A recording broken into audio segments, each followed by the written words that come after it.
नमस्कार। आज मैं औशान माता की बहुत ही अच्छी सी कथा, बहुत ही सुंदर सी कथा लेकर के आई हूँ। तो कथा सुनने से पहले अगर आप चैनल पर नए हैं तो हमारे इस चैनल को सब्सक्राइब करें। कथा सुनने के बाद हमारी इस वीडियो को लाइक करें, शेयर करें और कमेंट्स में जय औशान माता लिखना ना भूलें। माता रानी आपके सभी कष्टों को हर ले। इसी सद्भावना के साथ कथा सुनते हैं। एक पति पत्नी थे, उनके 2 बच्चे थे। बच्चे ज़्यादा बड़े नहीं थे, छोटे ही थे। सब कुछ ठीक ठाक चल रहा था। एक बार उनके पति की बहुत तबीयत खराब हो गई और उनको कर्क हो गया था। कर्क जिसमें पेशाब खुल के नहीं होता, जब यूरिन पास नहीं होता है तो बहुत दिक्कत होती है। बहुत दर्द से परेशान थे और ना उठ पा रहे थे, ना चल पा रहे थे, क्योंकि हर समय यही हो रहा था कि यूरिन आया मगर यूरिन पास नहीं हो रहा। तो उसकी दिक्कत आप समझ सकते हैं कि किस तरह की होगी। तो बहुत परेशान थे वो बेचारी। सब जगह दिखा रही, सुना रही, मगर उनके पति को कोई फ़ायदा ही नहीं हुआ। 2 दिन बीत गए। तीसरे दिन उन्हें औशान माता की पूजा का बुलावा उनके नंद के घर से आया। नंद के बेटे की शादी थी तो उसकी शादी की धुरकैयाँ चबवानी थी, तो वो माता का निमंत्रण लेकर के आया। तो भाई उन्होंने कहा कि मामा की तो बहुत तबीयत ख़राब है, कैसे जाएंगे। तो उसने भी देखा कि हाँ, मामा की तो बहुत तबीयत ख़राब है। उसने जा कर के अपनी मम्मी को बताया। तो उनकी नंद भी अपने भाई को देखने के लिए आ गई, क्योंकि नंद का घर 2-2.5 किलोमीटर की दूरी पर ही था। और देखने के लिए आई तो उन्होंने देखा कि अरे भाई की तो बहुत तबीयत ख़राब है। तो उन्होंने कहा कि अब क्या बताएं, भाभी सबको बुलावा भी दे चुके हैं और शादी की पूजा है, औशान माता की छोड़ी भी नहीं जाती है। और हमको तो लग रहा है औशान माता की इच्छा है कि आप भी इस पूजा में शामिल हों। तो भाभी रोने लगी कि कैसे जा सकते हैं। तो नंद ने कहा कि अब हम आपको न्योता दे चुके हैं और सुना है न्योता जिसे दिया जाता है उसे मना नहीं करना चाहिए। तो भाभी ने कहा हाँ, मुझे भी पता है कि मना नहीं करना चाहिए, मगर बच्चे बहुत छोटे हैं और इनको इतनी तबीयत ख़राब है, कैसे जा सकते। तो उन्होंने कहा कि ठीक है, हम सुबह जल्दी पूजा करवा लेंगे और सुबह जल्दी सुहागिनों को बुला लेंगे 8 बजे ही। और आप तैयार रहना, जब पूजा की पूरी तैयारी हो जाएगी तब हम अपने लड़के को भेज देंगे, आप उनके साथ चले आना।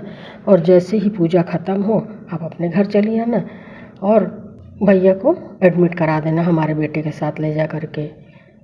भाभी बहुत परेशान हो गए। उन्होंने सोचा कि अब इन लोग के सिवा कोई दूसरा सहारा भी नहीं है। और चलो ठीक है, 9-10 बजे तक तो पूजा हो ही जाएगी। और बहुत ही दुखी मन से वो जाने के लिए तैयार हो गई। सुबह हुई तो भाई उनका बेटा आ गया बुलाने 8 बजे कि सभी औरतें आ गई हैं, तैयारी शुरू हो गई है, बस आप चलिए, कथा कहानी हो जाएगी, पूजा हो जाएगी, हम आपको फिर यहीं छोड़ देंगे, फिर हम लोग मामा को भर्ती करवा देंगे, एडमिट करवा देंगे। तो भाई वो चली गई। वहाँ पर गई, सारी तैयारी थी, दीपक जल रहा था, औशान माता की पूजा की पूरी तैयारी थी, सुहागिनें बैठी थी, कलश सजा हुआ था, सिर्फ उन्हीं का इंतज़ार हो रहा था।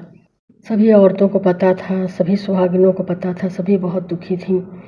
वो तो रो ही जा रही थी, उन्हें कुछ भी अच्छा नहीं लग रहा था और पूजा में बैठ के रो ही रही थी। तभी उनकी ननद ने कहा कि भाभी एक कथा सुना दो, क्योंकि उनकी भाभी को औशान माता की पूजा की, असंकटा माता की, चट माता की, सभी देवियों की पूजा की कथाएं आती थी और इसीलिए उन्हें बुलाया भी जाता था कि कम से कम वो आएंगी तो कथा सुना देंगी। तो उनके नंद ने कहा भाभी आपको माता जी ने कथा सुनाने के लिए बुलाया है और आप कथा सुनाइए। तो वो इतनी परेशान थी कि उनसे बोला ही नहीं जा रहा था और वो रोने लगी, कहने लगी कि हम नहीं सुना पाएंगे। तो सबने कहा कि सुनाइए, थोड़ा सा ध्यान भटकेगा और थोड़ा सा मन हटेगा, ध्यान भटकेगा तो आपको भी अच्छा लगेगा और माता में मन लगाइए, माता की कथा सुनाइए, माता आपकी कथा सुनेंगी और ठीक हो जाएंगे भैया। तो इतना कह करके वो रोने लगी। तो सभी ने कहा कि माता के हाथ जोड़ो और उनके नंद ने अपनी भाभी का हाथ जोड़ करके माता के सामने कहा कि माता हमारे भैया को ठीक कर दो। और सभी औरतें भाई कहने लगी कि हाँ माता, सुना है आप बहुत दयालु हैं, अब आपकी कृपा देखने की सबको इच्छा है, भैया को ठीक कर दो। देखो बेचारी अपने आदमी को छोड़ कर के आपकी पूजा में आई हैं। आप भी मतलब आप इनका मान रखिएगा माँ। सबने बहुत माता की स्तुति की। इनकी भाभी ने बहुत ही भारी मन से रो रो करके कथा सुनाई। जैसे ही कथा ख़त्म हुई, आरती हुई, प्रसाद खाया और तुरंत कहने लगी कि अब हमको जाना है। तो किसी ने नहीं रोका, ननद ने भी नहीं रोका कि हाँ 1 घंटा हो गया और छोटे छोटे बच्चे घर पे हैं, पता नहीं भैया का क्या हाल हो। तो उन्होंने कहा कि ठीक है, आप लोग उनको अस्पताल में एडमिट करवाइए और हम भी आते हैं वहीं पर।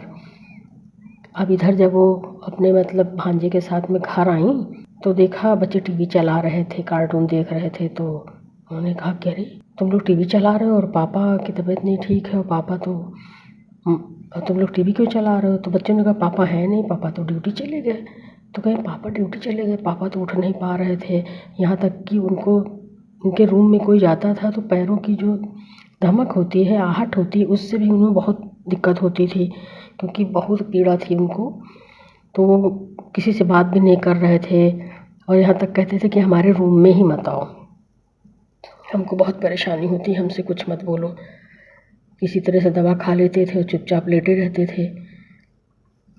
सुन कर के उनको बहुत आश्चर्य हुआ और जो उनके नंद का बेटा था वो भी, उसको भी बड़ा आश्चर्य हुआ कि जब हम लेने आए थे तब तो मामा बिल्कुल उठ नहीं रहे थे। हम रूम में गए तब भी उन्होंने इशारे से बाहर जाने के लिए कहा और अभी 1 घंटे बाद आ रहे हैं तो वो ड्यूटी चले गए। तो दोनों लोगों ने बच्चों से पूछा कि कैसे ड्यूटी चले गए? पापा तो उठ नहीं पा रहे थे। कहने लगे मम्मी पापा थोड़ी देर बाद में उठे और उन्होंने नहाया, नहाने के बाद में 1 गिलास पानी पिया और अपनी बाइक उठाई चले गए। दोनों लोग को बहुत आश्चर्य हुआ। तो उस लड़के ने कहा ठीक है हम देख तो जाते हैं, मामा के पास मिल के आते मामा से, देखें क्या हुआ। तो वही देखा, वहाँ गए तो उनके मामा ड्यूटी कर रहे थे, ड्यूटी पे थे, ठीक ठाक थे। तो कहे मामा आपको आराम है? कहे हाँ आराम है।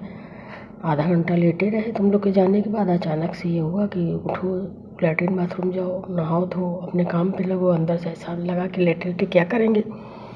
फिर लैट्रिन बाथरूम के सब कुछ ठीक था, कोई दिक्कत नहीं हुई लैट्रिन बाथरूम में और थोड़ा सा अच्छा महसूस हुआ तो हम चले आए। और तो लड़के ने कहा कि कोई और परेशानी? कहीं कुछ नहीं, जैसे बुखार उतरने के बाद थोड़ी सी वीकनेस लगती वही है, शाम तक ठीक हो जाएंगे। भाई वो लड़का खुशी से आ गए, मामा तो बिल्कुल अच्छे हो गए हैं। कह रहे बिल्कुल हल्की सी कमजोरी है बुखार के बाद वाली, वो भी ठीक हो जाएगी। भाई शाम को वो अपने घर आए, जब घर आए तो ठीक थे, बहुत खुशी हुई। तो उनकी मामी जो थी बहुत खुश हो गई कि ये तो सब कुछ औसान माता की कृपा है। शाम को उनकी नंद भी आ गई और कहने लगी देखो ना, हम कह रहे थे कि औसान माता सब कुछ ठीक करेंगी, औसान माता ने ठीक कर दिया। तो उनकी जो भाभी थी उन्होंने कहा कि औसान माता ने ठीक कर दिया, हम तो औसान माता की दुर्गुरैया चबवाएंगे, क्योंकि सब लोगों ने माना था मनौती और हमने भी मनौती मानी थी कि अगर ठीक हो जाएंगे तो हम दुर्गैया चबवाएंगे। क्योंकि पूजा में सभी औरतों ने कहा था कि भाई ठीक कर दो तो हमारी भाभी दुर्गैया चबवाएंगे। सब ने कहा था कि भाभी दुर्गैया चबवा देना, भूलना नहीं। तो उन्होंने कहा दीदी अब तो हम अगले बृहस्पति को दुर्गैया ज़रूर चबवाएंगे। तो नंद ने कहा हाँ भाभी ज़रूर चबवाई जाएगी। भाई अगले बृहस्पति को दुर्गैया चबवाई गई। औसान माता की कथा में यही कथा सुनाई गई। सभी को औसान माता के इस चमत्कार पे आश्चर्य भी था और विश्वास भी था कि ये तो सिर्फ माँ ही कर सकती है। तो बोले औसान माता की जय। ये एक सत्य कथा है, माता के चमत्कार होते हैं। हम लोग पूजा में कहानियाँ सुनते रहते हैं तो सोचते हैं ये पता नहीं ऐसा हुआ था कि नहीं हुआ था, मगर आज जो मैंने ये कथा सुनाई ये सत्य कथा है कि हमारे जानने वाले लोग हैं, उनके साथ ऐसा हुआ था। तो बोले औसान माता की जय। और जाते जाते चैनल को सब्सक्राइब करें और कमेंट्स में अपने अनुभव भी बताएं कि आप लोगों के साथ भी कभी ऐसा हुआ है, क्योंकि माता चमत्कार तो करती रहती हैं और अक्सर हम लोग मनौती मानते हैं, मनौती पूरी होती है तभी तो ये पूजा हो रही है। तो आप लोग ज़रूर बताएं कि आप लोगों के साथ भी कुछ ऐसा हुआ है। एक बार प्रेम से बोलें जय श्री कृष्णा, राधे राधे।